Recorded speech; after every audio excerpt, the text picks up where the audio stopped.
Hey there all, I'm just going to do a quick little solo review of the latest from Black Star Riders, which is called Another State of Grace. This is 10 tracks for 38 minutes. It's the fourth studio album from the band built out of the ashes of Thin Lizzy. Released September 2019 via Nuclear Blast, produced by Jay Ruston, recorded in Los Angeles. 3 promo tracks have been released so far. They are Another State of Grace, Tonight, The Moonlight Let Me Down, and Ain't the End of the World. This album comes after a lineup change for the band, with Christian Martucci joining on guitar and Chad Saliga joining on drums. Now, this is pretty cool. We reviewed this band before, and I've always sort of had that similarity in my head between what was Thin Lizzy to what this band has always done, kind of thing. But for me, this one shows the band stepping out of that shadow, which is really cool. While the band still wears that, Thin Lizzy style and influence on the sleeve, this for me is probably the first time I've really felt like this band is its own new, unique band, if that makes sense. You've still got some of the dual guitar work on that, and I love the panning on that in particular. That was really well done. They've got the groove and the feel and all those things you like, but this just really feels like them finding their own sound. It's got some nice little saxophone moments on this one as well, which is really cool.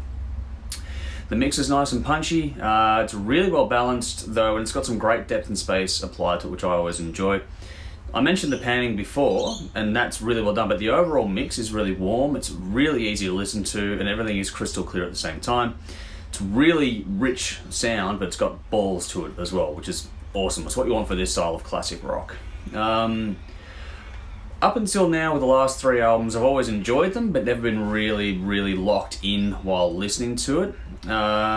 This one got my attention a lot more than the previous ones, especially lyrically. You've got some genuine heartfelt stuff which you expect from the band's pedigree, but this one also gets extremely political and is not short on having something to say.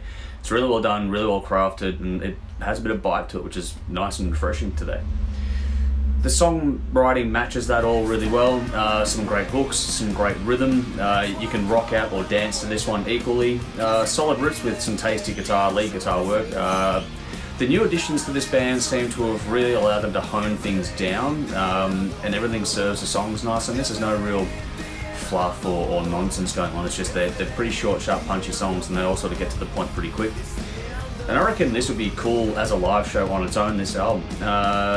This is one of those albums where you'll find yourself singing along to it in no time as well. The hooks are fucking great.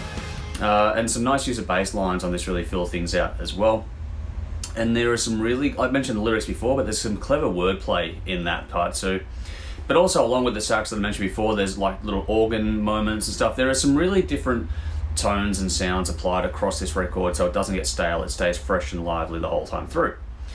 The album flow is really good. There was only one track that really didn't grab me that much. That was In the Shadow of the Machine. I just thought that one was a little bit lazier than the rest. It's not a bad song, and on repeat listens I got into it more, but the first listen through I was like, yeah, that didn't hold up. This is one of those albums where you'll get your sort of punchier songs at the start, and you get the more diversity on the old side too kind of thing going on. But it's really easy on repeat spins. You've got the ballad just after the middle. Like, it all works really well, and I love the vocal that Pearl a Day brought to the track of What Will It Take. That was a really good touch on this record too.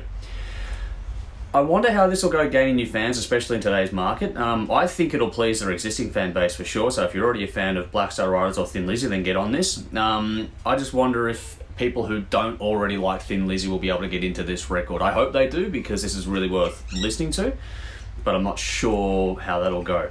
Let us know about your thoughts on that. This is an album that feels new and refreshing, but also comfortable, like an old pair of jeans or a good leather jacket kind of thing. It's really well done, and for mine could probably be the best Black Star Riders album yet. I'm not sure what the scores I've given in the past are, but this one was really good.